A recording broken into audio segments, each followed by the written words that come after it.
At 4:17 in the morning, under a flickering garage light, my phone told me I had $211 left. For 3 full seconds, I thought I was too tired to read. I blinked hard, refreshed the screen. The number stayed there, small and obscene, while the hospital's monitor alarms still rang in my ears like trapped insects. $48,000 had been in that account when I walked into my shift. By the time I walked out, it had been peeled away in the dark by someone who knew exactly where to cut. And the worst part was not the money vanishing. It was that when I called home, my father answered on the first ring, as if he had been waiting for me. My scrubs still smelled like antiseptic and stale coffee. There was dried hand sanitizer on my wrists, and a red pressure mark on the bridge of my nose from the mask I'd worn all night. The sun had not come up yet. The parking garage was all concrete, oil stains, and humming fluorescent tubes that made everybody look a little dead.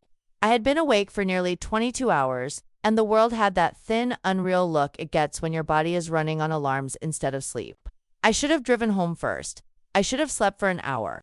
I should have done anything except open my bank app in that car. But I had a plan. That was the thing I kept repeating to myself through the whole shift. Through vent checks and med scans and the old man in bed 9 who kept trying to pull out his lines. Just make it to the car. Transfer the housing deposit. Email the receipt. Lock in the fellowship apartment before somebody else takes it. 10 more days until everything changes. 10 more days until I stop sleeping in the room above my father's shop and start living in a city where nobody calls me downstairs to cover a till because I'm good with numbers. I sat in the driver's seat and turned the key, just enough to get air moving. The vents coughed dust at me. My lunch bag had tipped over in the passenger footwell. One bruised banana had rolled beneath the seat. On the dashboard, there was a tiny packet of emergency paracetamol and a receipt from the motorway service station where I'd once bought gas at 5 a.m. after another night shift. My life had begun to look like a collection of things opened in a hurry. I unlocked my phone, opened the app, waited for Face ID to understand my face. The checking account appeared first, then the savings. I frowned, closed it, opened it again. The number was wrong in the way a missing stare is wrong. Your body knows before your mind does. My thumb hovered over the screen. I looked up at the concrete beam in front of me as if the answer might be written there. Then I looked back down and felt something inside me go very still. Available balance. £211 and 43 pence. No, that couldn't be right. I had checked it 3 days earlier. I knew what was in there down to the last transfer because I had built that account £20 at a time, one exhausted payday after another. I kept a running total in my notes app. I knew what I could spend and what I could not. I knew exactly how much the housing deposit was, exactly how much I'd need left for licensing fees, the train move, the first month's food if the fellowship payroll came late. My thumb slid down to the transaction list.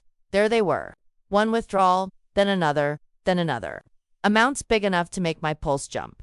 Time-stamped through the night while I was in the ICU, charting output and calling a registrar and telling a patient's daughter over the phone that yes, her mother was stable for now. Jam sa blast lewat 52 minute, PM 1:14 a.m., 2:03 a.m., then, at 3:41 a.m., one final transfer that took almost everything that remained. I stared at the reference line on that last one until the letters blurred.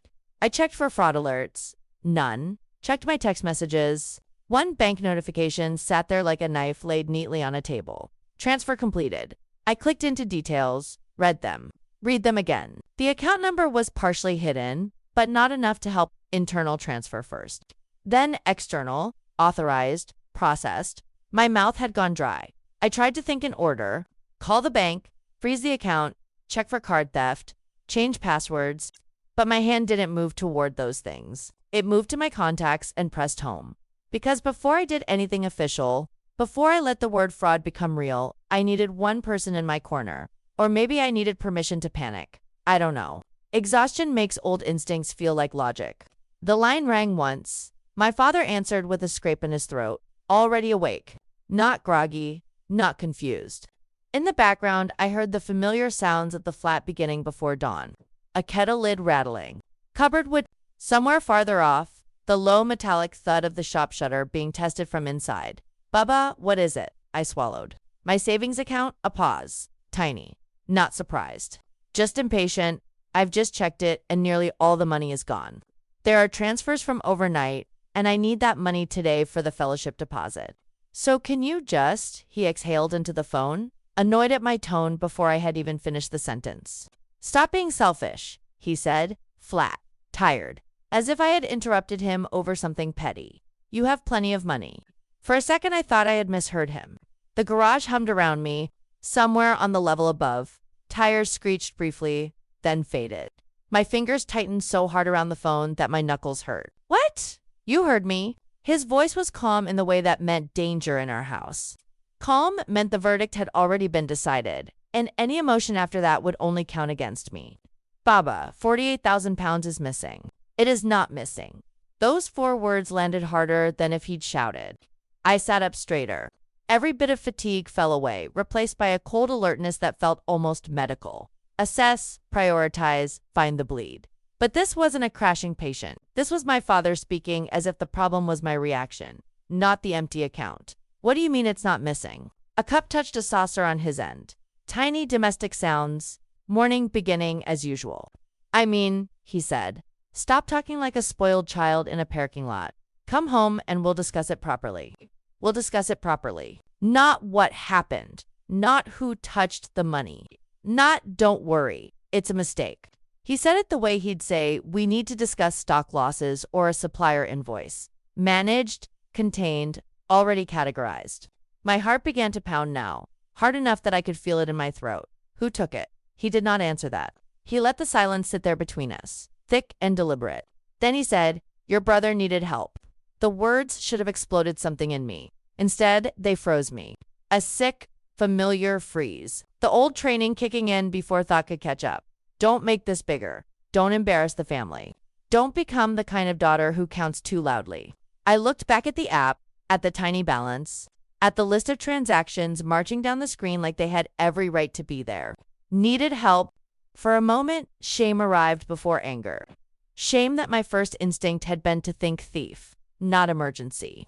Shame that my father's irritation could still make me sound younger inside my own head. Shame that even now, with the numbers right in front of me, part of me was searching for a version of this where I was overreacting.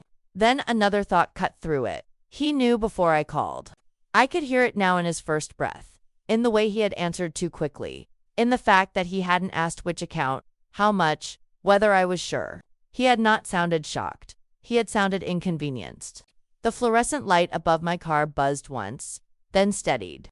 Dawn was beginning to thin the dark at the edge of the garage ramp. Nurses from the next shift were walking in with lunch totes and ponytails and the blank faces of people who had not yet been hit by their day. I should have called the bank right then. Instead, I said, very quietly, did you know he was going to do this? Another pause. Then my father said, come home before you make trouble you cannot undo. And that was when I understood this was not a glitch, not a mistake, not even one desperate, stupid decision made in secret. Whatever had happened to my money, my father was already standing beside it. I drove home on muscle memory. The roads were still half empty, washed blue with that hour before sunrise when even bad neighborhoods looked briefly gentle. My phone sat face up in the cup holder, the bank app still open, the balance glowing every time I stopped at a light. 211 pounds. 48,000 gone, and somehow the most unreal part was my father's voice. Not guilty.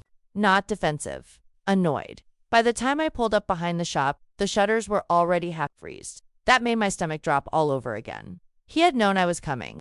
He had still gone downstairs to open our corner shop, sat on a narrow street between a fried chicken place and a travel agency that sold cheap remittance transfers in the window. Even with the shutters only halfway up, I could smell cardamom tea from our kitchen above, mixed with bleach, old cardboard, and the sweet dust of overripe bananas stacked near the till. My whole childhood smelled like that. Spices and invoices. Milk crates and worry. I went in through the side door, not the front. Past the fridge motor's tired buzz. Past the tobacco cabinet. Past the stack of flat-pack bottled water cases. My father always said I should lift with my knees, as if I had never spent half my life unloading deliveries before school. He didn't look up from the till when I entered. He was checking scratch card inventory with a red pen, glasses low on his nose, as if this morning had begun like any other. He said, "You're late." I almost laughed. Late. After 13 hours in ice. After calling him from a parking garage with my savings gone, my throat tightened with all the things I wanted to say. Instead, I dropped my bag by the office door and stood there trying to keep my voice level. Where is he?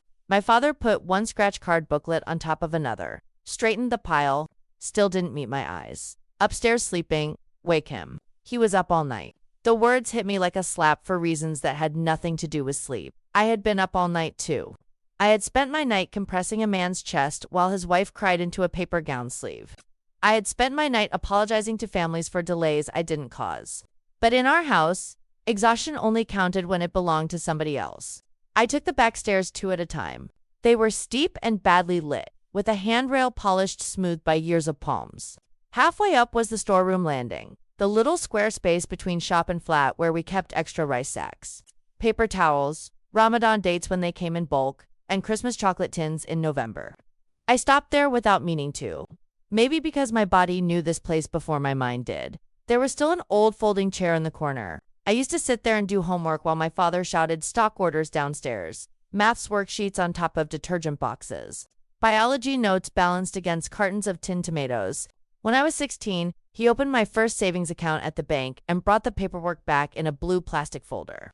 He had stood in this exact cramped space and tapped the folder with one finger. Family money is safer than personal money, he'd said. I remembered nodding because he sounded certain, and certainty was one of the currencies he dealt in best. He taught things like rules, even when they were really preferences. Don't tell strangers what you earn. Never send money late if family back home is waiting.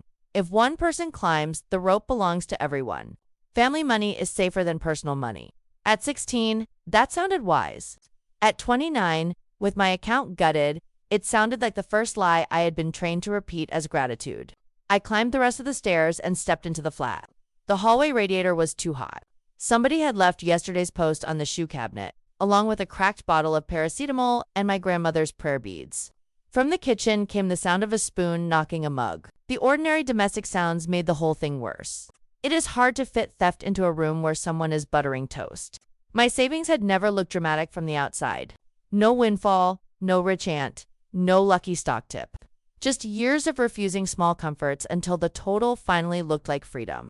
Double ICU shifts, agency weekends when I should have slept, Christmases covered for other nurses because holiday pay came higher. I skipped weddings, girls' trips, birthday dinners, 2 cousins' engagement parties, and 1 beach holiday I had agreed to and then canceled after pricing flights. Every payday, an automatic transfer left my current account before I could talk myself out of it. Not much at first. Then more. Then enough that I stopped checking whether I could afford takeout and started asking whether I could afford delay. I wore the same winter coat for 5 years. I learned how to say no thanks with a smile when colleagues ordered rounds after shifts. I told everybody I was just being sensible. That was only half true. The other half sat in a hidden folder on my laptop called Exit. Inside were scans of my fellowship acceptance, licensing forms, apartment screenshots, train routes, moving costs, utility estimates, and a spreadsheet so neat it embarrassed me. Column after column of escape disguised as planning. The deposit I had meant to transfer from the car was highlighted in yellow, the date circled 3 times. I never told my father about the folder. I never told anyone at home how exact my leaving had become. Not because I was unsure, because I was sure enough to know they would hear it as desertion. The kitchen door opened. My younger brother came out wearing a black tracksuit and trainers so white they still had the stiff shine of brand new leather. He smelled faintly of expensive cologne and mint gum. His hair was freshly cut. He looked rested in the way people do when other people are carrying the cost of their risk. He saw me and stopped for only half a second. Then he gave me the same easy face that used to get him out of trouble at school. Out of parking tickets, out of the sort of mistakes that somehow became funny stories once he told them. "You're home early," he said. I stared at his shoes. Not because the shoes mattered most, because they were easier to look at than his face. "Where's my money?" He leaned one shoulder against the doorframe as if we were discussing borrowed headphones. "Morning to you too." My father came up behind me, slower, carrying his tea. Milky. 2 sugars, steam curling around his wrist. He set the mug on the hallway shelf like he was taking his seat at a meeting. "Don't start shouting," he said. "Listen first." There it was again. The script, my anger arriving already classified as the problem.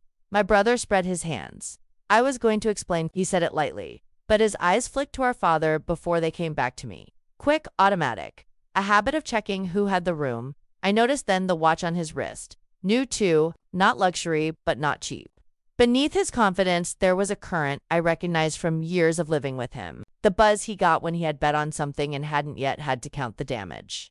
He smiled, small and practiced. It's not gone, it's moving. My father nodded as if that wording pleased him. He's trying, he said. At least one of you has appetite. Appetite.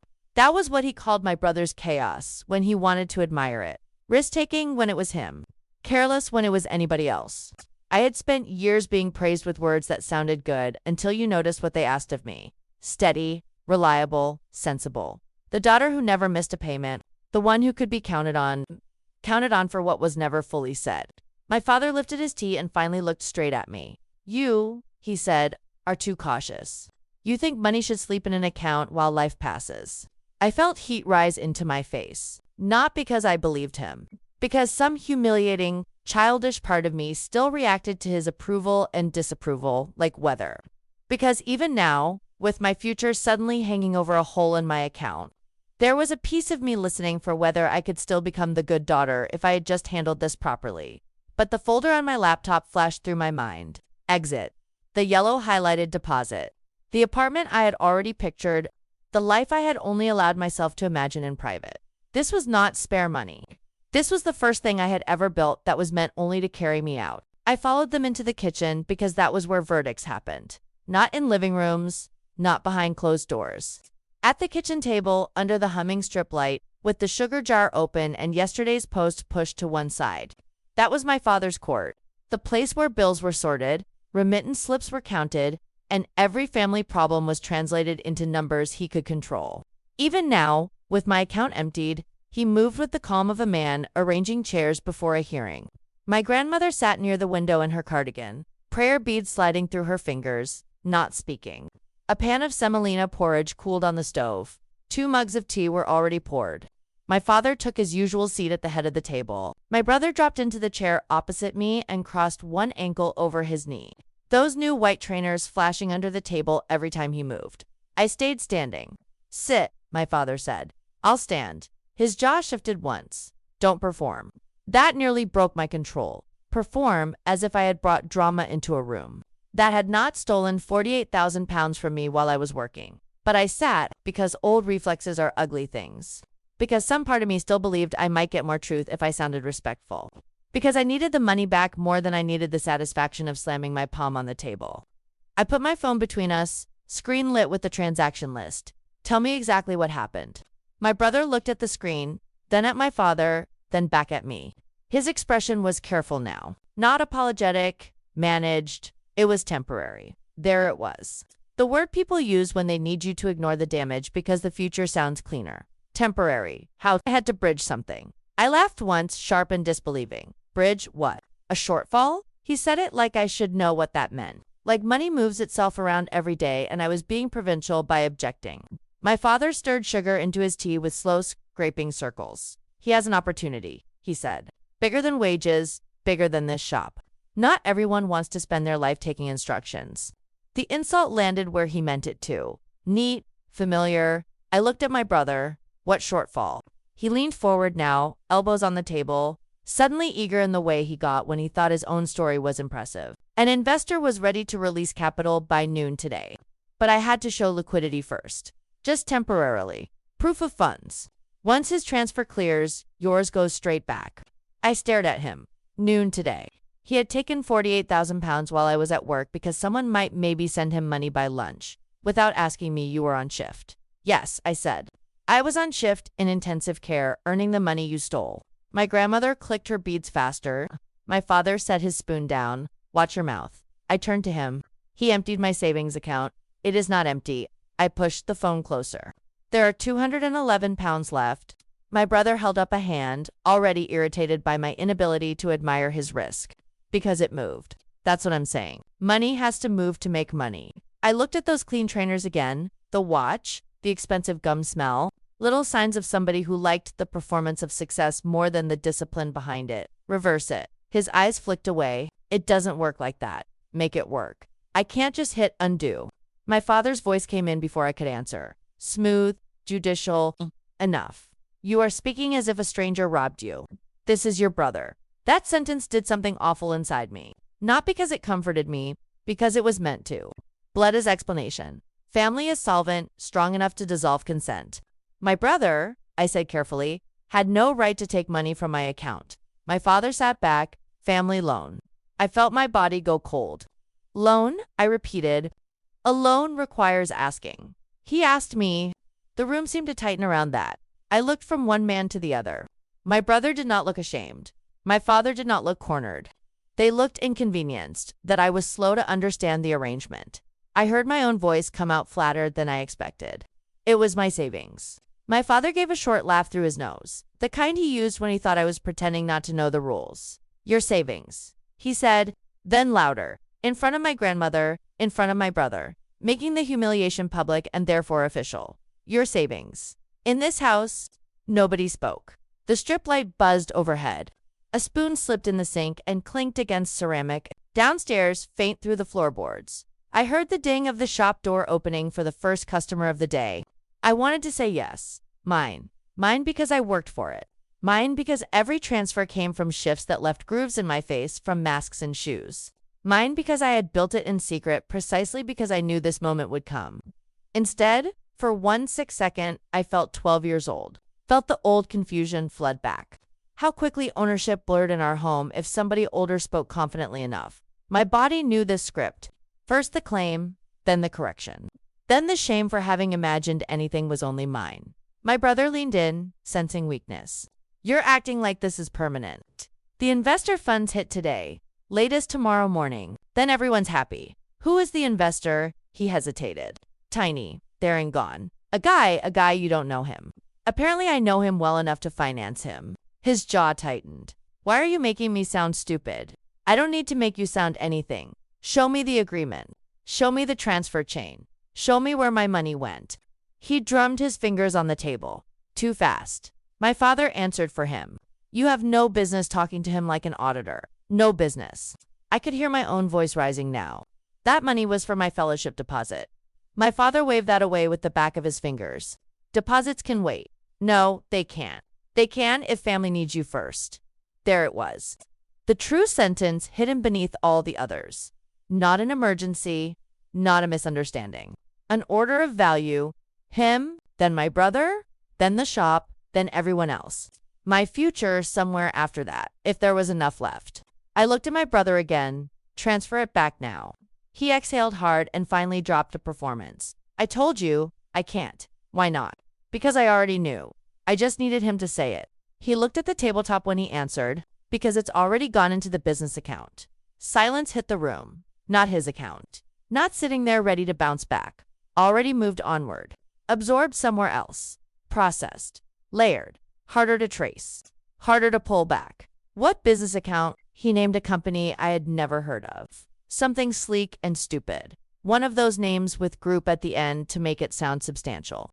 My father cut in quickly, and by midday it will be covered. I ignored him. How much of it is still there? My brother didn't answer. How much? He rubbed his mouth. Most of it. Most, I repeated. My father slapped his palm lightly on the ledger book beside him. Not enough to shock, just enough to retake the room. Enough, he said. You are making this ugly when there is a solution in motion. I stood so fast the chair legs scraped tile. Ugly as taking my money in the night and calling me selfish at dawn. My grandmother looked up then, startled by my volume. My father rose more slowly, one hand on the ledger like he was standing from a judge's bench. Lower your voice. No, that word shook in me. Small. But it stayed upright. His eyes hardened. If you start throwing accusations around, you will damage trust in this family. I almost said, what trust? Instead, I grabbed my phone and looked at the transaction times again, forcing myself to think past humiliation. Las 11:52, la 1:14, 2:03, 3:41, business account, noon investor, maybe tomorrow. Words, nothing solid. Every hour now mattered, not emotionally. Procedurally, the kind of mattering that closes deadlines and loses apartments while men drink tea and call it family. My brother stood too, hands spread, trying to soothe me now because soothing cost him less than honesty. Just give me until noon. I looked at him, then at my father beside the ledgers and tea mugs, and understood that whatever happened next, I was no longer arguing over hurt feelings. I was racing a clock they had already started without me. By 9:30, I was sitting under a fake ficus tree in my bank branch, still wearing scrubs under my coat. I had not slept. I had not eaten. I had not answered the 3 calls from my father and the 1 message from my brother that said, "Stop escalating and come home." The branch smelled faintly of carpet cleaner and printer toner. A little machine by the entrance offered boiled sweets in a glass bowl as if sugar could soften what happened in places like this. People around me looked ordinary. A man in a high-waist jacket asking about a lost debit card. An older woman folding deposit slips into exact quarters. A student at the coin machine feeding in pound pieces with both hands. Nobody in that waiting area looked like they were trying to decide whether to accuse their own family of fraud before lunch. My number flashed on the screen. The bank manager was younger than I expected. Crisp shirt, careful smile, a navy tie with tiny silver dots. He introduced himself, offered water, then looked at my face a second longer than polite people usually do. I could feel what he was seeing. Night shift fatigue, puffy eyes, mascara smudged into the corners. Somebody trying very hard to sound coherent. I put my phone on his desk and opened the transaction list. These withdrawals happened overnight without my permission. He turned the monitor slightly toward himself. Asked for ID, security answers. Mother's maiden name, first school. The ritual questions felt insulting in a way I couldn't explain. So much scrutiny now, after so many years of access, granted by assumption. He typed, clicked, scrolled. Can you confirm the account ending 4927 is the savings account in question? Yes. And you're saying the transfers were unauthorized? Yes. He nodded once and kept reading. No shock. No immediate apology. Just that corporate concentration people wear when they are mentally sorting your disaster into categories. Then he stopped. His mouth stayed still. Okay, he said slowly. I can see why this is complicated. My stomach tightened. What does that mean? He turned his screen slightly more so I could see the account profile. My name sat at the top. Underneath it were dates I barely recognized. Opened 12 years ago as a youth saver. Converted later, then a list of linked authorities. There, beneath old address history and communication preferences, sat my brother's name. Authorized user. For a second, the words didn't land. They floated in front of me like labels from somebody else's file. That's wrong, I said. He checked again. It appears he retained transaction authority. No, he used to deposit cash years ago sometimes when I was on shift. For the shop, heard myself trail off. For family convenience, the phrase came back to me with a physical chill. School fees paid from one account, then covered back later. Cash from the shop dropped in before a supplier debit hit. A quick transfer to an uncle overseas, then corrected after payday. Everything blurred because somebody always said they would sort it tomorrow. And tomorrow, in our house, had always counted as a financial plan. The manager folded his hands. This account originated when you were 16. It looks like there were third-party permissions set up then, and later some amendments were made. Your father removed himself several years ago. Your brother's access remained. I stared at the screen. He shouldn't have had access. From the bank's side, he did. I almost laughed, not because it was funny, because that sentence was so clean, so bloodless. From the bank's side, as if there were neat sides to this, as if he could not feel the mess of family custom inside every click that led us here. I never agreed to him emptying it. I understand that. Do you? He let that pass. I rubbed my forehead. My skin felt hot and papery from being awake too long. So reverse it. He inhaled, and before he even answered, I knew I would hate the answer. The transfers appear authenticated through valid access credentials. That means they are authorized from our perspective. I sat very still. Authorized, I repeated. Unless you are alleging that those credentials were used fraudulently by a named person without your consent. Named person. There it was. The door. Narrow and ugly. I looked at the screen again. My brother's name. A permission left alive because nobody in my family believed a boundary mattered until it cost them something. My father had once called those old arrangements practical, efficient, safer than dealing in cash. I had believed him because I was 16, then 20, then 25, and tired. And tired people accept systems they don't have energy to inspect. If I report this, my voice sounded thinner now. What happens? The manager's tone stayed kind and neutral. The tone institutions use when they have seen every variation of human damage and don't intend to inherit any of it. If you formally allege unauthorized use by a known individual, our fraud team can review the transaction trail, freeze connected activity in some circumstances, and request supporting evidence. But I need to be clear. If the individual is family, and if there are linked accounts or shared use patterns, this may become a civil dispute unless criminal misrepresentation is established. Civil dispute, shared use patterns, linked accounts. Every phrase felt like a polite way of saying, you let your private rules leak into our system, and now our system will only help if you tear those private rules open yourself. I thought about the shop downstairs, supplier payments, card machine settlements, my father's habit of moving small amounts around to cover taxes late, then replacing them after weekend trade. I thought about my grandmother in the kitchen, hearing only fragments and forming only one conclusion. I thought about the family WhatsApp exploding the second anyone heard the word bank. I also thought about the account balance. £211. The manager slid a leaflet toward me. Fraud reporting guidance. White paper, blue headings. The kind of document written for strangers and crimes with clean edges. Take your time, he said. I almost told him time was exactly what I didn't have. Instead, I asked for a printout of the account history. He gave it to me in a branded folder. My own name on every page. My own account, my own trap. When I stepped back into the lobby, the air felt colder than it had outside. I sat in one of the plastic chairs by the brochure stand and opened my email because I needed one thing in my life to stay ordinary. Just one confirmation. One process still moving as promised. There was a new message from the Fellowship Housing Office. My pulse jumped before I even opened it. Dear candidate, please note your accommodation offer remains pending receipt of deposit. Due to demand, deposits must be received within 10 calendar days. We are unable to grant extensions. After that date, your placement will move to the wait list, and housing cannot be guaranteed. 10 days. Not maybe, not soon. 10 exact days. I read it 3 times, then checked the date stamp as if that might change the meaning. 10 days to replace money I had spent years building.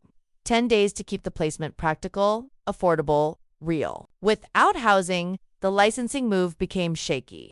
Without the move, the fellowship itself could become impossible. Commutes, rent, paperwork, start dates, everything stacked on that deposit. My phone buzzed in my hand. Baba calling.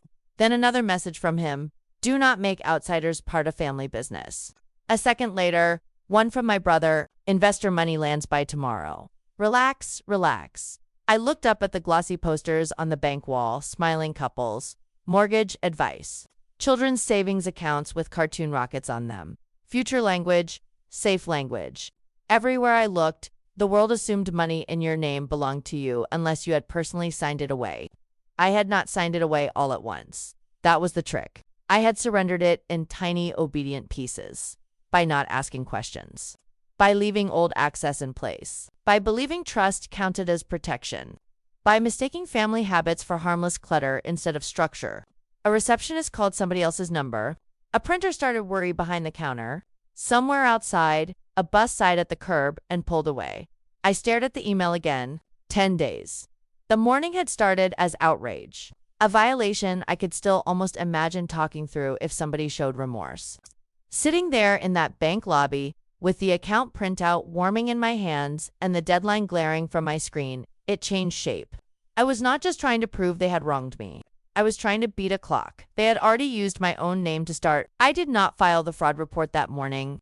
I wish I could say that decision came from strategy alone. It didn't. Some of it was calculation. Most of it was terror dressed as mercy.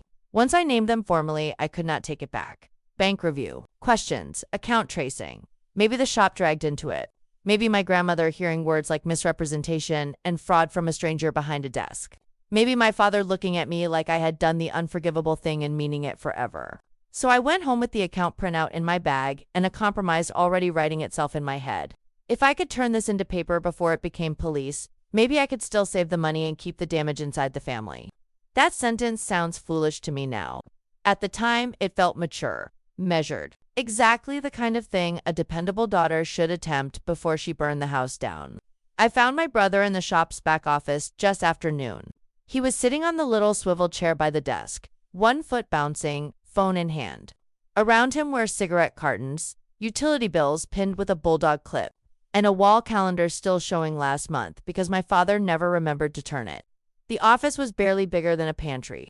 It smelled of warm printer plastic, menthol gum, and the onion bhajis somebody had eaten in there the night before. My father stood in the doorway with both arms folded, guarding the room with his presence while pretending not to. I took the bank folder out and set it on the desk. This is what happens next, I said. My voice sounded steadier than I felt, cold enough to surprise even me. My brother's eyes went to the folder, then to my face. If you go to the bank again today, my father said, you'll regret making enemies at home over a delay. I ignored him. You sign a repayment agreement before tonight, properly, with amounts, dates, and what was taken. You sell your car today, you give me access to your business statements and the account that received my money. And every pound that comes in goes to replacing what you took. My brother scoffed softly, but it lacked conviction. You're talking like a debt collector. I'm talking like someone with 10 days left. He looked at my father again. That tiny glance was becoming its own language. I kept going before either of them could break the rhythm. If you don't do all of that by nightfall, I go back to the bank tomorrow morning and name both of you. The office went quiet. Outside, through the thin wall, I could hear the front door ding and a customer asking for Rizbless. The ordinariness of it made the moment sharper. Families like ours had crises in storage rooms and back offices because the shop never stopped needing change for 20s. My father lowered his arms. Both, he said. You told him to use mine. His face changed only slightly, but enough that I knew I had landed somewhere. My brother cut in fast. All right, fine. Don't make this bigger. I'll sort it. By tonight? I said, I'll sort it. No, I said, you said that this morning. Now I'm telling you the terms. For a second, I thought he might explode. Instead, something else happened. His shoulders dropped. His mouth trembled faintly. He sat back down and pressed his hands over his face. I panicked, he said into his palms. The words came muffled, fragile enough to change the temperature of the room. When he looked up, his eyes were wet. It was not the first time I had seen my brother cry. It was, however, the first time in years that his crying still worked on me before my mind could inspect it. He had always been good at arriving at remorse exactly when consequences got close enough to touch him. I panicked, he said again, looking at me now. I thought if I covered the gap, the investor would release everything, and then nobody even had to know. I swear, I wasn't trying to ruin you. My father said nothing. That was new. Usually he defended, corrected, reframed. Now he watched me instead, measuring whether the old lever still moved. I felt my anger loosen just enough to become dangerous. What gap? I asked. My brother swallowed. Startup costs, inventory, a platform build, some arrears. How much arrears? Not that much. I stared. He looked down. Some? I should have pushed harder right then. I should have demanded statements before another word. Instead, I heard the break in his voice and felt the old instinct wake up in me like a trained animal. Rescue first. Verify later. Keep things from becoming shameful in public. This was how they had always gotten one more day from me. Not through force. Through access to the part of me that still confused being needed with being loved. By mid-afternoon, he was sending voice notes. Long ones. Breathless. Contrite. I know I messed up. I was embarrassed. Everyone thinks I'm a joke. I just wanted one lucky break before everyone wrote me off. He sent screenshots to a business account dashboard, a pending incoming transfer, a message thread with somebody labeled Investor M, amount blurred, but not fully. Scheduled for the next morning, I enlarged the images until they pixelated. They looked real. That was the problem with lies built from familiar materials. They don't need to be perfect, just plausible enough to let hope finish the work. Around 4, our aunt came by, my father's older sister, the only person in the family who could walk into a room and make everybody sit straighter without raising her voice. She wore a long brown coat despite the mild weather and gold bangles that clicked softly when she set her handbag down. She looked at my face, then at my brother's, and knew enough immediately not to ask her first question out loud. We ended up in the back office again because apparently every important thing in our family had to happen. Between cigarette cartons and tax reminders. My brother cried in front of her too. Real tears this time, or good imitations. He said he had only wanted one chance to prove he wasn't useless. Said he was tired of being treated like the family screw-up while I got held up as the example. That landed badly in me because there was some truth under the manipulation. I had been praised differently. He had been excused differently. Neither of us had come out of that clean. My aunt listened with one eyebrow slightly raised. Then she asked him, and did proving yourself require stealing from your sister while she was at work? He wiped his face. I was going to put it back. With what? He glanced at the screenshots on my phone like they could answer for him. I should have felt confirmed by her question. Instead, I felt ashamed all over again, as if bringing her in meant I had failed some private exam in family management. But then she touched my wrist once, briefly, and said, "You need papers, not promises." My father, hearing that, stepped forward fast. "There will be papers," he said. "Tonight, we settled this privately. No more secrets. No more secrets." He had not apologized. He had not said she is right. He had simply changed tone, as if the problem were now one of atmosphere. Still, hearing those words from him did something to me. Opened a tiny door I should have left shut. Because if he was finally willing to put things in writing, maybe I had pushed far enough. Maybe this could still become ugly but survivable, not catastrophic. We agreed on a family dinner that evening after the shop closed. My brother would bring the business statements. My father would witness the repayment terms. My aunt would come too, everything written, everything clear, at 6:30. While I sat on my bed upstairs trying not to fall asleep in my scrubs, my phone buzzed again. Another screenshot from my brother. This one showed a pending incoming payment due by 9 a.m. the next morning. Below it he typed, "See, I told you. By tomorrow this starts getting fixed." I stared at the message for a long time. The relief that came over me was thin and shaky and humiliatingly strong. Not trust exactly, more like permission to breathe 1 inch deeper. Enough at least to make dinner feel like a possible ending instead of just another delay. And that was how hope entered the room. Quietly, with rotten teeth. At 7:15, an hour before dinner, I was still in my room trying not to trust the screenshots. That was the truth beneath the relief. I had not believed him fully. I had only wanted to.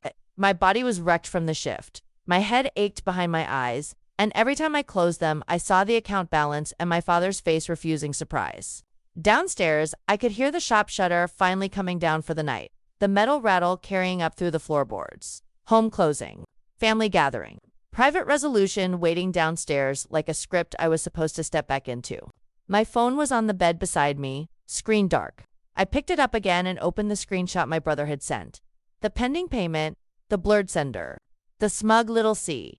Beneath it, I zoomed in until the letters broke apart. The sender line was partially hidden, but the email domain looked generic. Not a company, not an investor firm. Just one of those cheap domains people use when they want to sound bigger than a rented desk and a logo made online. Maybe that meant nothing. Maybe it meant everything. I sat up, months earlier. My brother had once asked me to log into his food delivery app because his phone had died and he wanted me to check an order. He had shouted the password from the shower. Same thing he used for everything because, in his mind, consequences were always tomorrow's problem. I told myself I was only checking because I needed proof for the repayment agreement. I told myself I was being sensible now. Cold, careful, but my fingers were shaking when I opened my laptop. The password worked on the first try. Not on the app, on his email. For one stupid second, I just stared at the inbox loading in front of me. Hundreds of unread messages. Promotional junk. Missed payment notices. Courier updates. A bank verification code from 3 weeks earlier. The kind of mess people create when they believe the future will clean up after them. Then I searched one word. Investor. Nothing useful.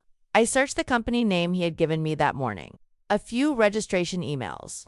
No contract, no funding documents, no term sheet, no launch deck, nothing that looked like the polished emergency he had performed at the kitchen table. I searched the sender from the screenshot. One bounced email. One thread with himself forwarding a mock-up invoice. My stomach dropped so suddenly I had to put a hand against the mattress. No investor. I searched payments. That was worse. The inbox filled with digital debris. Receipts from online betting sites. Subject lines about deposits confirmed. Wagers placed, cash out unsuccessful. Overdue reminders from loan apps with names designed to sound friendly and fast. Late fees, escalation warnings. Final notice before collection activity. One message after another, all time-stamped through the last 2 months while he had been wandering around the flat, smelling of cologne and talking about plans. I clicked one betting receipt and saw the amount. Then another, then another. The numbers made no sense until they did. Not one dramatic collapse. A leak, constant, stupid, repeated. My money had not gone to some risky but coherent chance. It had gone to patch holes in a man who kept making new ones.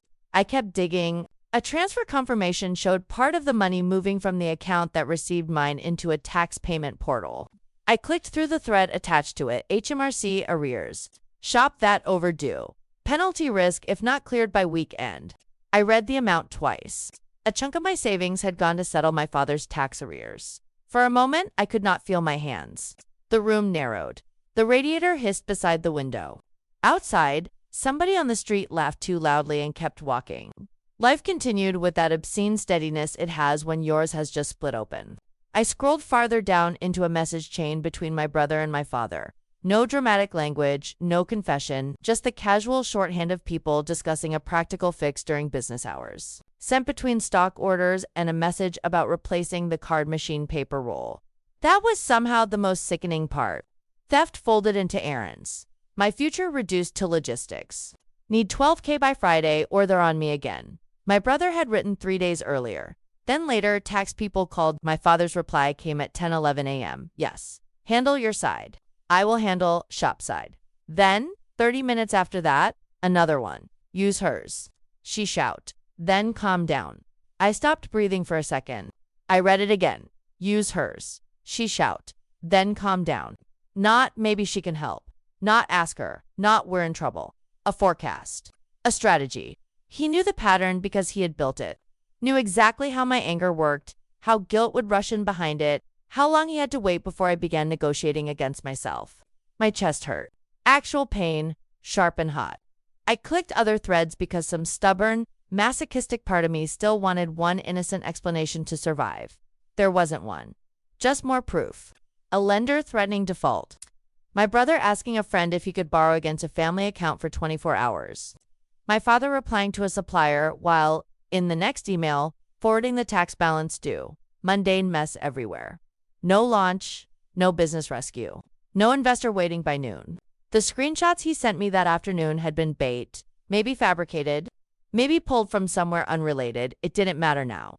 The story itself was fake. A knock hit my door. I slammed the laptop half closed by reflex. My father opened the door anyway. He never waited for permission in rooms he paid for. He had changed into his evening jumper, the gray one with the elbow gone shiny from years of leaning on counters. He looked at my face and frowned, not with guilt, but with irritation that something had shifted without his approval. Come downstairs, he said. Your aunt is here. I stood up so fast the chair legs scraped. You used my money to pay your taxes. His expression did not crack. That scared me more than panic would have. We'll talk with everyone present. No. Talk now. He stepped farther into the room and shut the door behind him, softly like a man preserving dignity. Lower your voice. I laughed once. It sounded horrible. You told him to use mine. His eyes flicked just once to the laptop, then back to me, measuring what I knew. That account has been helping this family for years. Helping, the same word they used for every extraction. Helping when nobody asked. Helping when the cost was mine. Helping when the boundary existed only to be stepped over by somebody with a more confident tone.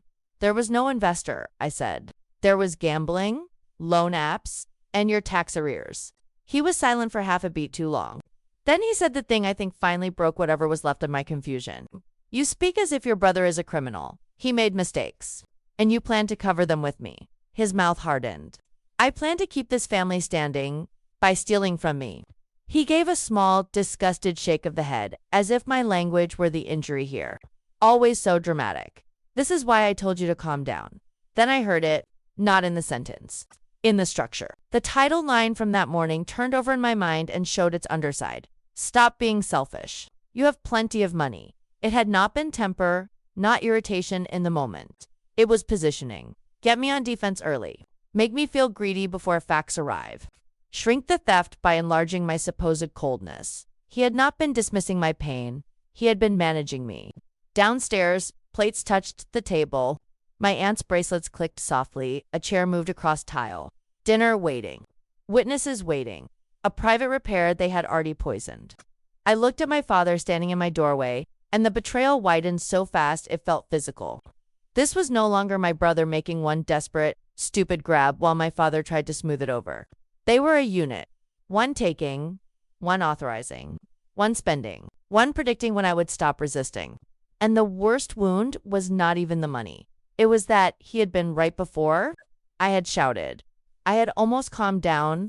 I had nearly sat at dinner and signed myself into one more delay because being the daughter who forgives had always felt safer than becoming the daughter who exposes. My phone buzzed on the bed. A message from my brother. Everyone's downstairs. Don't do anything mad. I looked at it, then back at my father. For the first time that day, I wasn't trying to decide whether they were telling the truth. I was trying to decide whether there was anything left worth protecting if the lie had always included me. I did not go downstairs for dinner. I walked past my father, took my coat from the hook, and left the flat with my phone, my keys, and the bank folder under my arm. I could hear my aunt calling my name behind me as I went down the stairs, but I didn't stop until I reached the pavement outside. The night air hit my face hard enough to make me realize how hot I had been upstairs. My hands were shaking so badly I dropped my keys once before I got them into my pocket.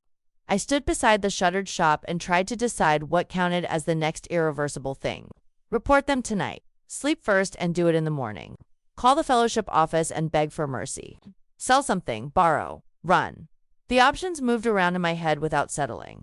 Above me, our kitchen light glowed through the curtain. A rectangle of yellow over a shop that sold milk, batteries, and cheap biscuits to people who would never guess the family above it was eating itself in careful sentences. My aunt came down 5 minutes later, coat over one arm, handbag in the other hand, bangles chiming softly at her wrist. Come, she said. Not, where are you going? Not come down, just come. We walked 2 streets over to a cafe that stayed open late because minicab drivers used it between fares. The windows were steamed, tea was too strong and too sweet. A football match played silently on the television above the fridge while a man in an Arsenal jacket slept with his chin on his chest in the corner booth. It was not a place for family interventions, which was exactly why it worked. My aunt ordered for both of us without asking. Chai for her. Mint tea for me. Samosas neither of us touched for the first 10 minutes. She let me sit there breathing before she spoke. I have watched this for years, she said at last. Longer than you think. That should have irritated me. Instead, it made my throat tighten. Then why didn't you say anything? She looked down at her cup. Because every family has one daughter they build the floor on. If you point at the cracks too early, everyone says you are jealous of the one who carries. I stared at her. No one in my family had ever said something that precise, out loud. Not to me, not where I could hear it without pretending not to. I told her everything then. The bank, the access on the account, the fake investor, the betting receipts, the message from my father, use hers. She shout, then calmed down. Saying it aloud made it uglier, but also cleaner. Facts arranged in order instead of buzzing around my skull. My aunt listened without interruption. Only once did she close her eyes, and that was when I said my father's exact words from the messages. When I finished, she leaned back in the booth and exhaled through her nose. Your father has always confused need with entitlement, she said. I looked at the steam coming off my tea. I still have to get the deposit in. How much? I told her. She nodded once, already counting something in her head. I can lend it. I looked up so fast I almost knocked the cup. What? I said, I can lend it. The cafe noise seemed to fade for a second. Cups clinking, espresso machine hissing, chair legs scraping the floor. All of it went distant. You don't have to, I know that. I can't ask you for that. You didn't. I felt tears prick the backs of my eyes and hated that too. I had spent all day trying not to become someone who needed rescuing. And now rescue was sitting opposite me in a brown coat with a handbag she had probably owned longer than my adult life. My aunt saw whatever crossed my face because she reached down to her wrist and slid off one gold bangle, then another, then another. She laid them on the table beside her saucer with soft metallic clicks. The sound was so delicate it almost undid me. Jewelry can be replaced, she said. A daughter's chance cannot. I looked at the bangles in a small shining row. In our family, gold was never just decoration. It was emergency. Insurance? Reputation made wearable? Something women carried quietly in case men failed loudly. Watching her place them on the table felt bigger than money. It felt like being believed in a language older than paperwork. But then she put one finger on the bank folder between us. There is one condition. I knew there would be. Relief in our family always arrived tied to a string. They sign, she said. Both of them. A promissory note, witnessed, amounts, dates, terms. I shook my head almost before she finished. They'll hate that. Good. It's going to become another fight. It is already a fight. I looked away. Out the steamed window, headlights smeared white across the glass. She lowered her voice. Help without truth is just another hiding place. That sentence stayed between us. I wanted to argue, to say paper would insult my father, corner my brother, make it impossible for anyone to save face. But those were their problems dressed in my mouth. I knew that even while I was thinking them. The real thing under all my objections was simpler. If I accepted her condition, I would have to admit what this had become. Not a misunderstanding, not a family rough patch. A debt. Documented, witnessed, pulled out of the warm dark where everybody could deny its shape.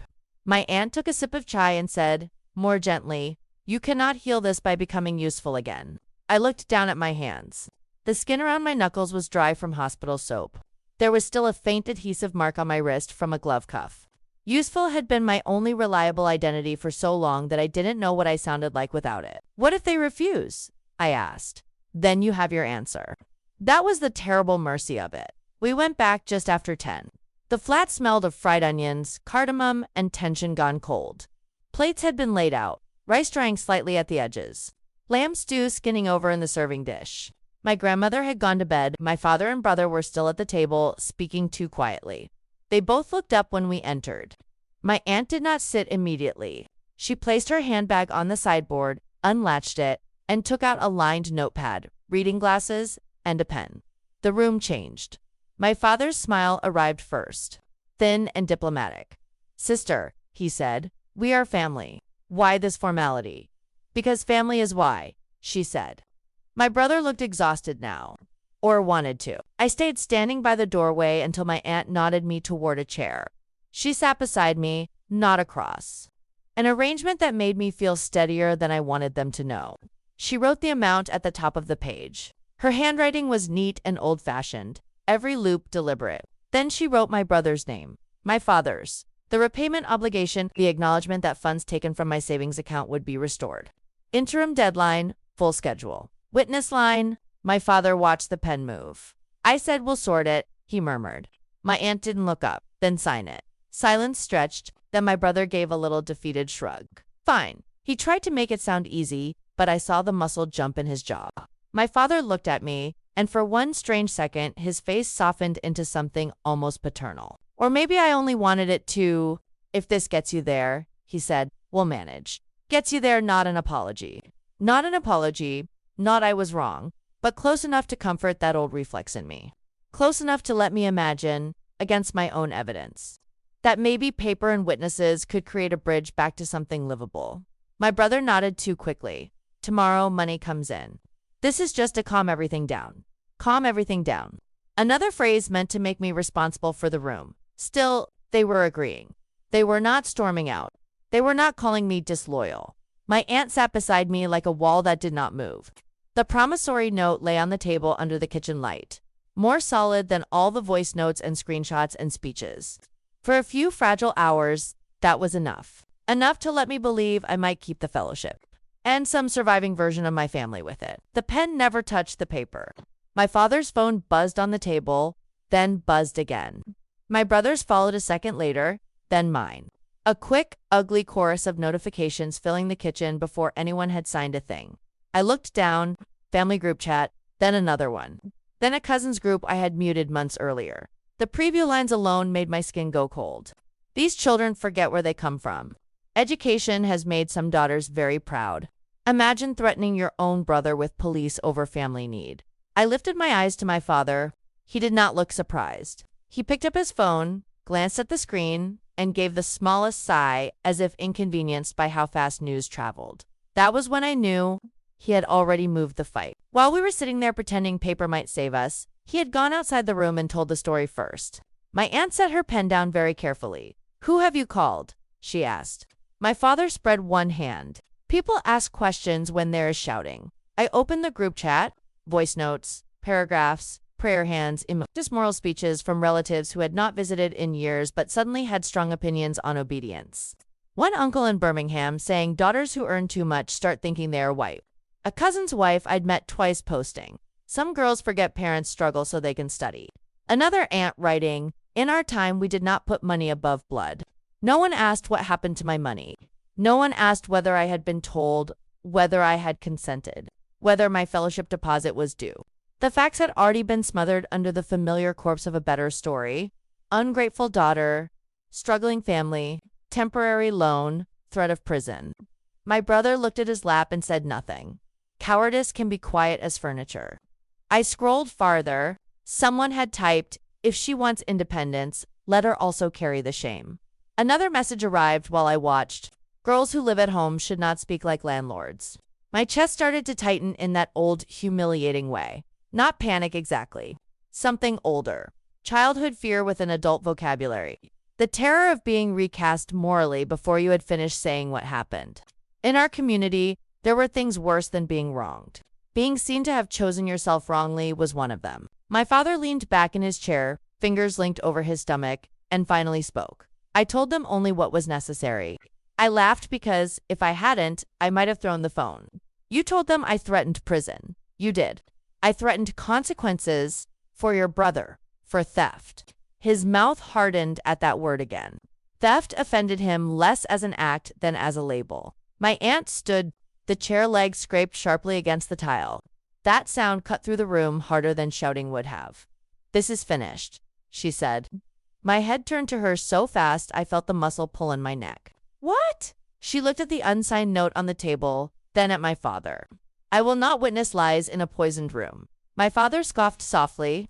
Poisoned by who? Her. But my aunt was already sliding the paper back into her bag. If this is handled now, she said, it is handled legally.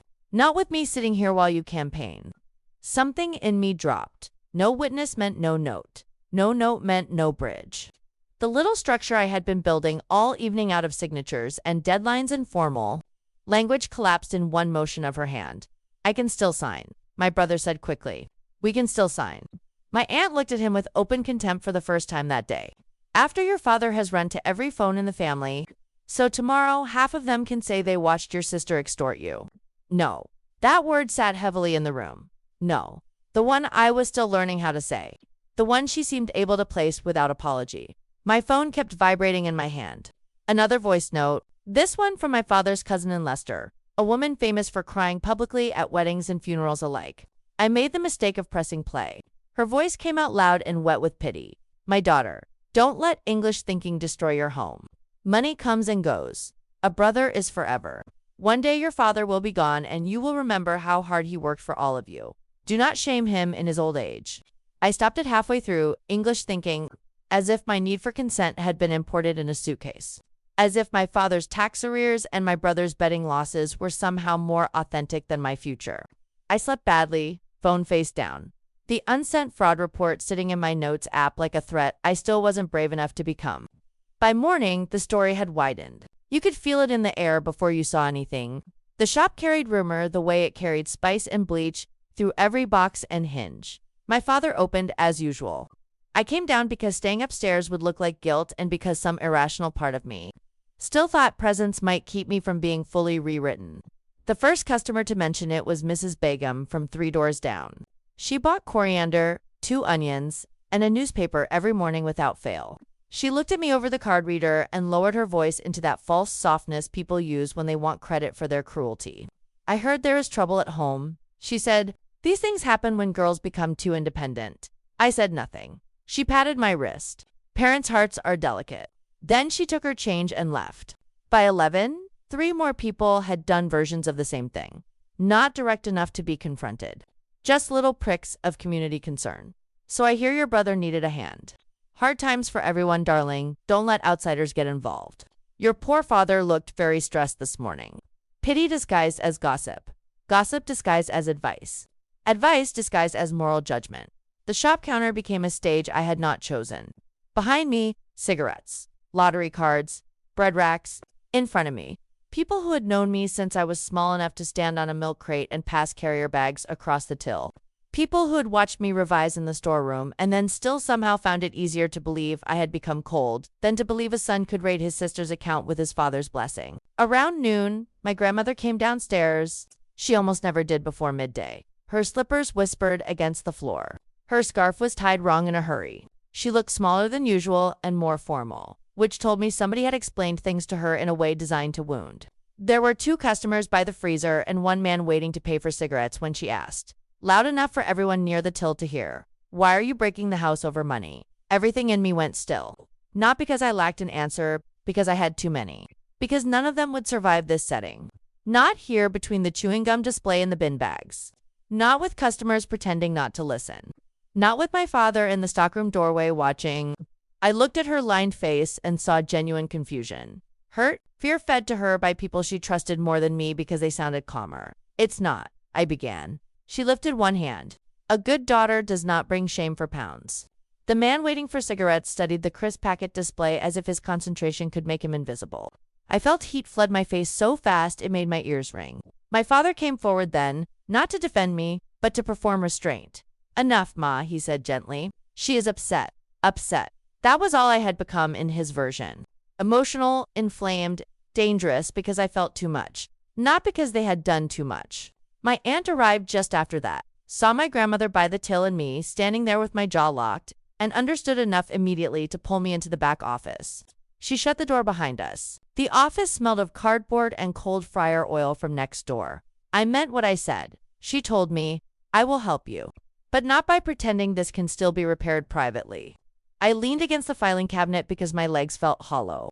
So that's it. No, she said. That is exactly the point. This is not it. This is escalation. I looked at the closed door, hearing the muffled ding of the shop entrance beyond it. If I go legal, everyone will say I destroyed us. She did not answer right away. Then, they are already saying it. The only difference is whether you lose your future while they say it. Outside, another customer entered. Another ding, another ordinary transaction in a place that no longer felt survivable. By the time I came out of that office, the shame had gone airborne. It was in the group chats, at the counter, in my grandmother's voice, in the little sideways glances from people buying milk. My father had moved the battlefield where I was weakest, away from facts and into reputation, where truth mattered less than who spoke first and sounded more wounded. And for the first time in my life, home did not feel like a place I was failing to keep peaceful. It felt like a crowd. I worked another night shift because disaster does not excuse you from Rhoda. By then, I had slept in scraps and moved through the house like a ghost with a bank folder. My father spoke to me only when an audience required it. My brother sent messages less often now, each one thinner than the last. Tomorrow, sorting it. Don't do anything extreme. He was supposed to meet my aunt the next afternoon and sign anyway, legal witness or not. One last show of cooperation. One last chance for me to delay becoming the daughter who brought institutions into the house. At 3:12 a.m., while I was hanging antibiotics in bed 7, my phone buzzed in my locker. I checked it on my break in the staff room beside a vending machine that ate coins and never dispensed soup correctly. It was a message from one of my cousins, the only one who still told me things straight. He's not going. He's been trying to sell off the rest of that vape stock and speakers. Told someone he's leaving for Manchester today. I stared at the screen until the words stopped rearranging themselves. Leaving, not hiding for a day, not missing a meeting out of shame. Liquidating what was left of whatever ridiculous side hustle he'd been pretending was a business and moving on to the next scheme with my money still torn through the middle of it. Under the message was a blurry photo taken in some car park. My brother beside the open boot of his car, boxers stacked inside, talking to two men in puffer jackets. One of the boxers had a label half ripped off. Wireless LED soundbar, another showed disposable vape packaging. It looked pathetic. Cheap, the wreckage of ambition, sold from a trunk before sunrise. I leaned back against the staff room fridge and felt something in me go hard. No revelation this time. No fresh pain. Just the cold alignment of facts. He had never been coming back to make this right before consequences touched him. Every hour I spared him was an hour he used. I finished the shift in a clarity so sharp it almost felt calm. OBs at 5, notes at 6. Handover at 7:30. My body moved through every task it knew, while another part of me silently assembled what I would need. Printed account history, screenshots, emails, the messages, my written statement, names, dates, amounts.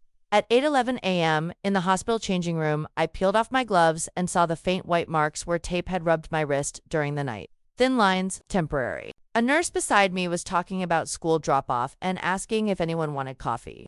I sat on the bench in my scrubs and wrote the last paragraph of my statement on my phone with hands that no longer shook. I am reporting unauthorized use and misrepresentation regarding funds removed from my savings account. The individuals involved are my brother and my father. I read it once, then I copied it into a proper document and printed it from the ward printer before anyone could ask why I needed a personal page at that hour. Outside, the morning was raw and overbright. Delivery vans clogged the street. Someone was smoking by the bus stop with their collar turned up against the cold. My phone rang twice on the walk to the bank. Bubba. then my brother. I declined both. The branch had just opened. The same the same bowl of boiled sweets, but this time I walked past the chairs and went straight to the desk when they called my name. The manager recognized me. I saw it in the tiny settling of his expression. I need to make a formal report, I said before he could begin with sympathy. I have supporting evidence. Something in my voice must have told him not to soften it. He nodded and asked me to sit. I laid everything out on his desk in a stack that looked absurdly tidy for what it contained. Account printouts, screenshots of the betting receipts, the tax arrears transfer, the messages. Most of all, the line from my father. Use hers, she shout. Then calm down. The manager read in silence for a long time. He asked 3 clarifying questions. Did I consent to the transfers? No. Was I aware my brother retained access? No. Was my father involved in directing or benefiting from the use? Yes. Saying yes to that last one felt like swallowing glass. He typed notes while I spoke. The keyboard clicks sounded indecently normal. I need to be clear, he said at last. Once we submit this, the case enters formal review. Immediate protective actions may affect associated financial activity where account mixing appears relevant. Associated financial activity, I knew what he meant. The shop, the overdraft, the little webs. My father had spent years spinning between personal and business money because he trusted blood more than compliance, and because, until now, blood had not bitten back. I understand, that was the moment. Small and bureaucratic and absolute. Not a scream. Not a slam door. Just understanding stated aloud to a man in a tie while fluorescent lights hummed overhead. He printed the statement for signature. The paper was warm from the printer. My own name at the bottom. A blank line waiting for the version of me my family had spent years making impossible. I uncapped the pen. For one insane second, I thought about my grandmother measuring lentils in the kitchen. About my father teaching me to count the till. About the first time my brother scraped his knee outside school and ran past everyone else to me because I always carried plasters in my bag. I thought about Eid mornings, remittance slips, shop shutters in winter, all the ordinary family details that get weaponized once you are asked to prove you deserve to survive them. My hand hovered. Everything in me had been trained toward containment. Keep family trouble indoors, absorb first, explain later. Protect the structure even if it is crushing you. The signature in front of me felt like cutting my own hand off to free the rest of my body. I signed anyway. Blue ink. Firm enough not to tremble. The hospital tape marks were still faint on my wrist when I pushed the paper back across the desk. The manager signed beneath my signature. Then he took a rectangular stamp from the tray and pressed it onto the file with a hard, blunt thunk. Received. I watched the red ink settle into the page. Point of no return. He stood and spoke to someone through the glass partition. Low voice, different department. Escalation, review, protective hold. I heard fragments only. Linked movement, temporary freeze. Documentation sufficient to proceed. When he returned, his tone had changed from customer-facing calm to process-facing precision. Our fraud team will place a review freeze on identified connected movements while this is assessed. I nodded. He added, this may interrupt access to any overdraft facilities tied through internal review flags. There it was, clean and devastating. My father had been moving money between the shop and personal accounts enough that the freeze would not stop neatly at my wound. It would spread through the channels he had built for convenience and survival. The same channels that had made this possible. My phone began vibrating on the desk before the manager had finished speaking. Baba. Then again. Then my brother. Then a message. What did you do? I looked at the screen and felt no triumph. Only nausea and a strange, terrible steadiness. Outside the bank window, people kept passing with takeaway coffees and backpacks, heading into days that had not split in two. Inside, my statement sat in a plastic file with stamped corners and my name on every page. The manager asked if I wanted a copy. Yes, I said. My voice sounded like mine. That surprised me. When I stood to leave, my knees felt weak. But the weakness did not change the fact that I was already on the other side of the act. There would be backlash. Maybe damage I could not yet see. Maybe losses that would still somehow be laid at my feet. But for the first time since 417 in that parking garage, I had chosen consequences over appeasement. And nothing in my life could go back to the old shape now. The shop lights were off when I got home. Not all of them. One strip in the back still glowed weakly through the half-lowered shutter. But the bright front wash that usually made the crisps and fizzy drinks look cheerful was gone. And the card terminal screen at the counter was black. Our corner shop had always looked a little tired. I had never seen it look wounded. 2 customers stood outside peering in through the gap beneath the shutter. One of them was holding a loaf of bread from somewhere else. The other had his bank card out already, as if the sight of plastic might force the machine back to life. My father was at the entrance explaining something with both hands. Not the truth. Some version of technical issue. Bank error, supplier delay. The language changed depending on who asked, but the note beneath it was always the same. Temporary, nothing to see here, keep moving. He saw me across the pavement and stopped mid-sentence. The look on his face was not grief. It was stunned rage, forced to stay upright in public. I should have kept walking. Instead, I went to the side door and stepped into the dim shop because some masochistic part of me thought if I looked the damage in the face, I might become strong enough to hold my line. Inside, the fridges still hummed, but without the front lights, the milk looked gray. A crate of tomatoes near the till had already started to sweeten at the edges. The little screen above the cigarette cabinet flashed an error prompt I had never seen before. Card processing unavailable. Please contact support. On the floor behind the counter sat 3 unopened delivery trays from the morning supplier. All returned because no payment confirmation had come through. Spoiled milk would come next. Bread after that, then people would simply stop relying on us for a few days. And in a corner shop, a few days can become a habit. My father followed me in and pulled the side door shut behind us. What did they freeze? He asked. No, hello. No, what have you done to us? He was already talking in systems, because systems were where he felt most real. The bank said connected movements were under review. He stared at me as if I had switched off the lights with my own hand. The overdraft line is gone. I said nothing. He let out a breath through his nose. Suppliers are refusing fresh stock. Card settlement is blocked. I had customers this morning waving cash at me like I am some criminal. The word almost made me flinch. Not because it was false, because it had finally landed close enough to him to offend. From the flat above us, I heard cupboard doors, then my grandmother's cough. Life continuing over a damaged shop. The whole building sounded fragile. You should have thought about this before you took my money, I said. He leaned forward. I thought about this family. You thought about yourself. There was that old rearrangement again. So smooth it would have worked on me a week earlier. Maybe it still did. Because looking at the half-dead shop, the dead card machine, the returned trays, I felt the first surge of something that looked horribly like guilt. Immediate, visible harm has a way of claiming innocence by volume. My missing future was still mostly paperwork and dread. This was shutters, customers, spoiled stock, tangible, public, easy to point at. He saw the flicker in me and pressed harder. If your grandmother's blood pressure rises over this, that will be on you too. I looked at him. The sentence was so cruel in its precision that for a second I couldn't even answer. He had reached past money and business into the oldest weapon available. If something happens to the weak person in the house, the daughter who made trouble carries it. A bell dinged at the front. Someone was trying the shutter again. My father stepped away to deal with it, leaving me alone in the dim aisle between cereal and tinned beans. I gripped the wire basket stack until my fingers hurt. Doing the necessary thing should have felt cleaner than this. That was the lie I hadn't known I was still carrying, as if righteous decisions arrive with matching emotions. Instead, I felt split open, certain and sick at once, angry and ashamed. Like I had amputated something infected and was now staring at the blood, wondering if I'd mistaken pain for proof. My phone buzzed around noon with a message from the bank confirming the case reference number. Cold, official, useful. 10 seconds later came 5 messages from relatives. How could you? Your father is humiliated. The shop cannot even trade. Come to your senses. One voice note simply said, Astigfirullah 3 times. I turned the phone face down and went upstairs to shower before my next shift. But there was no privacy left in the flat.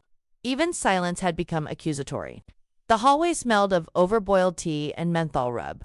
My grandmother would not look at me directly. My father moved through rooms, slamming nothing and making every spoon on every saucer sound like a verdict. By evening, my brother had disappeared completely. His room was half open, wardrobe doors wide, charger gone. The expensive watch missing from the dresser.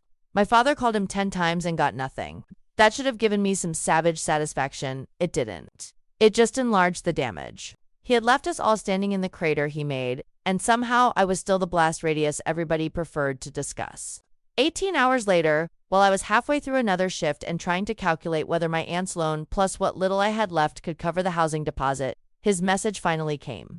You destroyed everything. Then, 1 minute later, can you send me £60 so I can come home? I stared at the screen until one of the doctors asked if I was listening. Destroyed everything. Not, I stole from you. Not, I sorry. Not, I don't know what to do. Just that same family alchemy again, where the person who exposes the fracture becomes more blameworthy than the hand that made it. And then the audacity beneath it, almost comic if it had not been so familiar. Even now, even after all of it, ask me for money. I did not reply.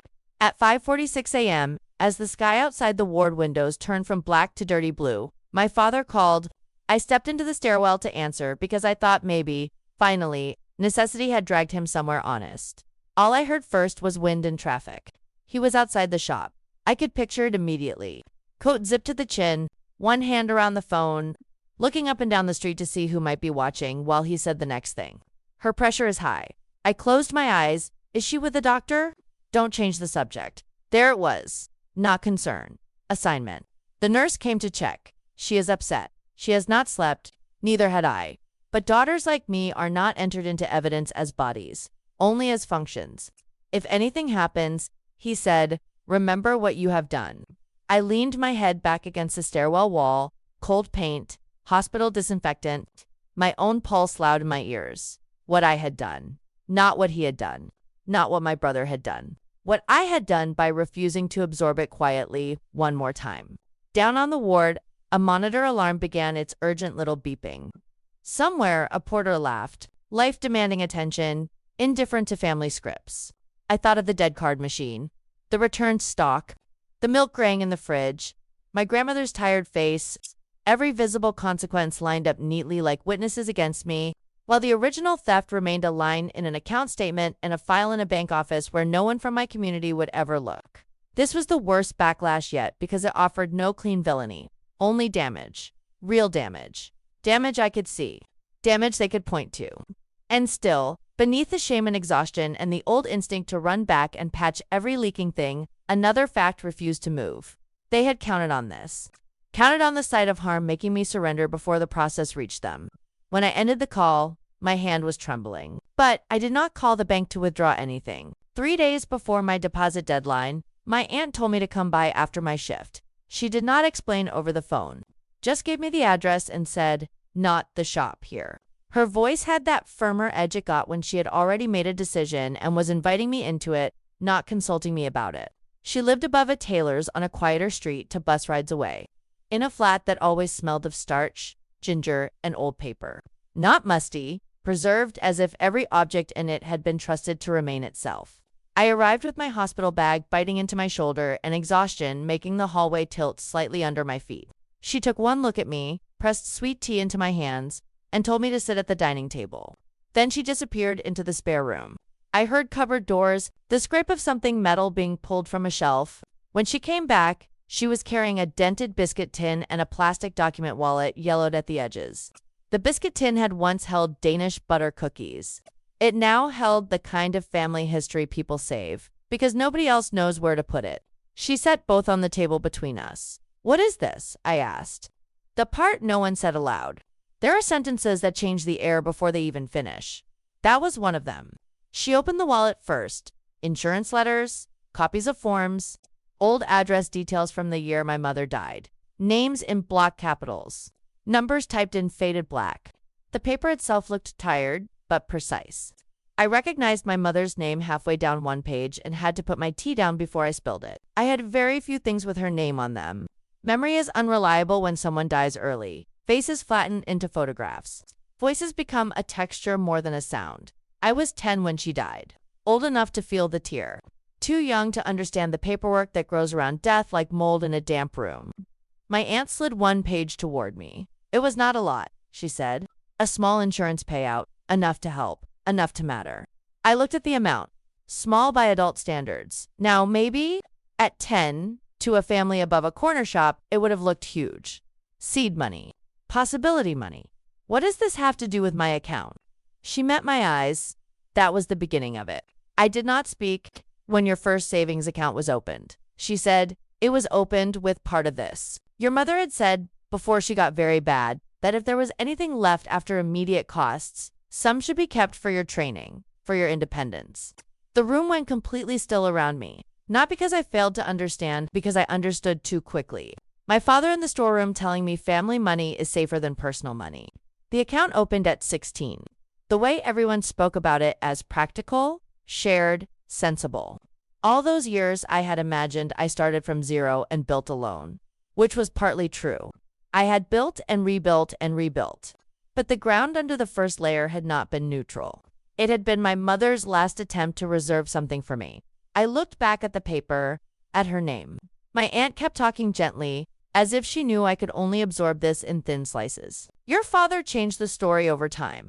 Maybe first to survive, then because it suited him. He began calling it family emergency money. Then whenever something was taken, he treated your refilling it as responsibility. You were praised for replacing what was yours in the first place. I laughed, but it broke in the middle and became something uglier. The words rearranged years of my life in seconds.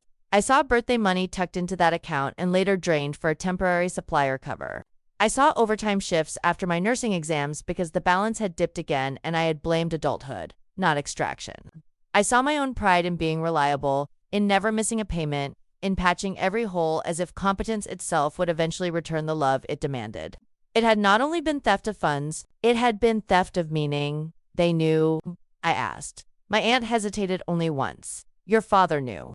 Your mother told him what she wanted. I heard it too. I pressed my fingers into my forehead. A sharp grief rose then, but not the child grief I knew. Not simple missing. This was adult grief with paperwork attached. Grief that discovers it was managed, redirected, taught to work. My mother's death had not just left a wound. It had left a small raft. And my father had dragged that raft back to shore and turned it into another household bucket. My aunt opened the biscuit tin. Inside were family relics in no order. Condolence cards, 2 old passports with clipped corners, a hospital bracelet, receipts from money transfers sent overseas after funerals, a Polaroid curling at the edges. At the bottom, tied with an elastic band gone brittle, were cards in my mother's handwriting. My breath caught. My aunt untied the bundle carefully, chose one, and handed it to me. It was in a cupboard no one else wanted to clear. She said, the card was not addressed to me. Not exactly. More like notes. My mother had tucked into things the way some women leave recipes without titles and expect love to decode the rest. Her handwriting slanted forward, impatient and elegant. I traced the ink with my eyes before the words made sense. Most of it was practical. Names to call, small reminders. One line about not letting anyone say she didn't label the spice jars properly. Then lower down, squeezed into the margin as if added after the card was nearly full. A sentence that struck so directly it felt less like reading and more like being recognized. Learn to leave any room that only loves what you carry in. I stopped there. Read it again and again. The kitchen around me blurred. My aunt's flat, the tailor's muffled sewing machine downstairs. The tea cooling untouched. All of it receded behind that single line. Because it named something I had spent years living without language for. The way usefulness had become my ticket to tenderness. The way money, shifts, reliability, and rescue had stood in for daughterhood until I could no longer tell whether I was loved or simply well-positioned. I set the card down very carefully, afraid my hands would shake too much. He told me. I said slowly, that account was safer because it was family. My aunt's mouth tightened. No, it was less safe because you were taught not to defend it. That was the click. The final one. The account had always seemed to me like proof that I was disciplined enough to escape. But now another truth sat beneath it. It had also been a site of training, a place where my consent was softened year after year, where grief was converted into obligation and then praised as virtue. No wonder the theft had felt older than the transfer. They had not only emptied my savings, they had hijacked my mother's last clear instruction and repurposed it into a pipeline. I cried then, but quietly. Not dramatic, not cleansing. The kind of crying that happens when a lie loses its last defense and your body has to make room for the truth. My aunt let me cry without touching me until I could breathe properly again. Finally, she said, "What do you owe now?" It should have sounded philosophical. It didn't. It sounded like accounting. I looked at my mother's writing one more time. What did I owe? Not my father, another chance to redefine need as right. Not my brother, another performance. Not the shop, another season of my life, because chaos had learned my name. Maybe I owed the dead woman with the slanted handwriting the one thing everyone else had spent years preventing: permission. When I left my aunt's flat, she sent me away with copies of the policy papers, the card in a plastic sleeve, and enough silence around me to hear my own thoughts land differently. The money still wasn't back, the deadline still stood. But the story I'd been trapped inside no longer did. I made the move with broken pieces. The fraud case was still under review. The bank sent formal emails full of cautious language and no promises. My brother was intermittently reachable, then not. My father had switched between silence and fury so many times that both began to feel like weather, not communication. None of it produced the one thing I actually needed, which was money and time. So I built the deposit from whatever still answered to my name. My aunt transferred the bridge loan first. Not ceremonially. Just a screenshot and one line beneath it. Done. The fellowship approved a small emergency grant after I submitted more personal detail than I ever wanted strangers to read. Hardship due to financial disruption. I sold my old gold earrings, the ones my mother had given me as a child and I had barely worn because I was always afraid of losing them. I sold the spare tablet I used for shift notes, 2 handbags, a coat I loved more than I could justify. Every sale felt mean and practical. Nothing dramatic, just the steady work of converting attachment into survival. When the housing portal finally showed deposit received, I sat in the staff changing room and stared at the confirmation until a nurse asked if I was okay. I said yes too quickly. Then I went into a toilet cubicle and cried for exactly 90 seconds. Not because the crisis was over, it wasn't, because the move had become real despite them. Because the yellow highlighted line in my exit folder was no longer a wish deferred by somebody else's appetite. I opened a new current account that week. Not linked to anything old. No family access. No legacy permissions. Sleeping in forgotten settings. A clean account in my sole name. The bank clerk asked for my emergency contact, and for 1 second, my fingers almost typed my father automatically. Muscle memory. Then I deleted the number and entered my aunt's instead. That tiny change felt bigger than the fraud file. I changed mailing addresses, passwords, security questions, utility contacts. I removed myself from the shop electricity account my father had put me on temporarily to winters earlier. I canceled the direct debit for a shared mobile family plan and moved to my own. Mundane sparings, boring paperwork, but every form I submitted had the same hidden sentence underneath it. You cannot reach me there anymore. The day before I left, I went back to the flat one last time while the shop was closed between afternoon lull and evening rush. The hallway looked smaller than it used to, the radiator still too hot. My grandmother's prayer beads still on the cabinet. On the stairs, the storeroom landing still smelled faintly of detergent and dusty cardboard. I paused there with my overnight bag at my feet and remembered my father tapping that blue folder years ago. Family money is safer than personal money. I almost laughed. In the kitchen, my aunt was already there with a woman from a local care support service. They sat with my grandmother at the table going over appointment times, medication reminders, and transport for clinic visits. It had taken 3 tense conversations and a lot of swallowed guilt to arrange it. My father had called it insulting. I had done it anyway. If I was leaving, I was not leaving her dependent on the same men who weaponized her fragility when it suited them. My grandmother looked at me longer than she had in days. There was still hurt in her face, but less certainty now. Maybe because time had widened the story enough for doubt to enter. Maybe because my aunt had finally said things to her nobody else dared say. She reached for my hand once and squeezed it without speaking. It was not absolution. It was something smaller and more honest. My father came in from the balcony while the support worker was packing her folder away. He stopped when he saw my suitcase by the door. "So it's true," he said. I took the spare keys from my coat pocket and placed them on the table beside the sugar jar. "I've removed myself from every shared account and bill," I said. "My number stays the same for now. But I will not be part of the shop finances. I will not guarantee anything. I will not send emergency money because there is an emergency. If Nan needs something, speak to Auntie in the service first." He stared at the keys as if they were rude. "You speak like a stranger." "No," I said. "I speak like someone who finally understands the arrangement." My brother wasn't there.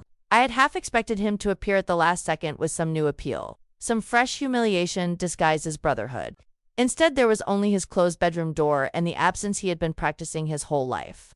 My father folded his arms. "After everything this family has done for you." The old line. So old it barely qualified as language anymore. More like a switch he expected to work when pressed. Gratitude, obligation, shame, return to position. I felt all 3 stir. That was the hardest part. Leaving did not delete training. It just made disobeying it possible. I know what was done for me. I said. I also know what was taken. His face tightened. You are selfish. This time, the word did not strike like an accusation. It arrived almost gently, carrying less force than the fluorescent buzz above the stove. Maybe because I had spent the last week inside paperwork that made me visible to myself. Maybe because of my mother's note in its plastic sleeve in my bag. Maybe because once you have watched your own father write, use hers. She shout, then calm down. Certain words lose their costume forever. I looked at him and answered without heat. Yes, I said. I should have been. Silence. My aunt closed her eyes briefly, like someone hearing a knot finally give way. My father seemed to expect an argument after that. Tears, defensiveness, pleading. The old performance where I explained my heart so he could decide whether it counted. When none came, he looked suddenly older, not defeated, just unable to move the room with his usual tools. I picked up my bag. My grandmother called my name softly. I went to her, bent down, and kissed her forehead. Her skin smelled of rosewater and Vicks. She touched my cheek and said, almost under her breath, do your work well. It was the closest thing to a blessing I was going to get. Then I left. The train north smelled of coffee, damp coats, and hot metal. My suitcase had one broken wheel that rattled every time I changed platforms. Outside the window, the city thinned into warehouses, then estates, then long strips of green so flat they looked painted. I kept expecting some dramatic collapse inside myself. A last-minute panic. The urge to get off at the next stop and go back before the damage became final. Instead, what I felt was stranger. Sadness? Yes. Enough to fill the whole carriage. If it had wanted form, I had less money than I had earned. Less family than I had believed in. No neat ending, no apology, no repaired photograph, but confusion was gone. That absence felt like space. In the new city, no one knew me as the dependable daughter above the shop. The letting agent mispronounced my surname.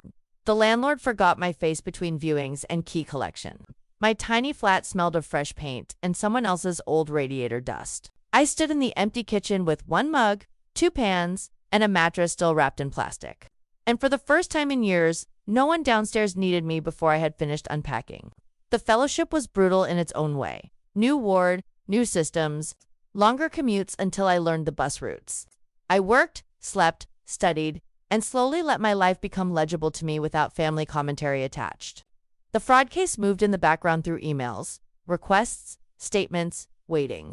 I answered what I had to, nothing more. Months later, on a wet Tuesday between med rounds, I got the message from the bank. Some funds had been recovered through the investigation. Not all. Enough to matter. A formal amount, a reference number. Transfer pending to my personal account. I stood by the medication room door and looked at the screen. Once, news like that would have sent me racing back into the old gravitational field, calling home. Reporting every detail. Negotiating feeling into duty. I didn't. I opened my banking app, my clean account, my name only. I watched the balance update. Then I changed one savings goal label from emergency to move forward and locked my phone. A patient in Bay 3 needed pain relief. A junior nurse was looking for me. The day was still moving. I put the phone in my pocket and went back onto the ward. Not healed, not untouched, but no longer available for extraction. If you've ever been called selfish for protecting what keeps you alive, stay with that word long enough to hear who benefits from your shame.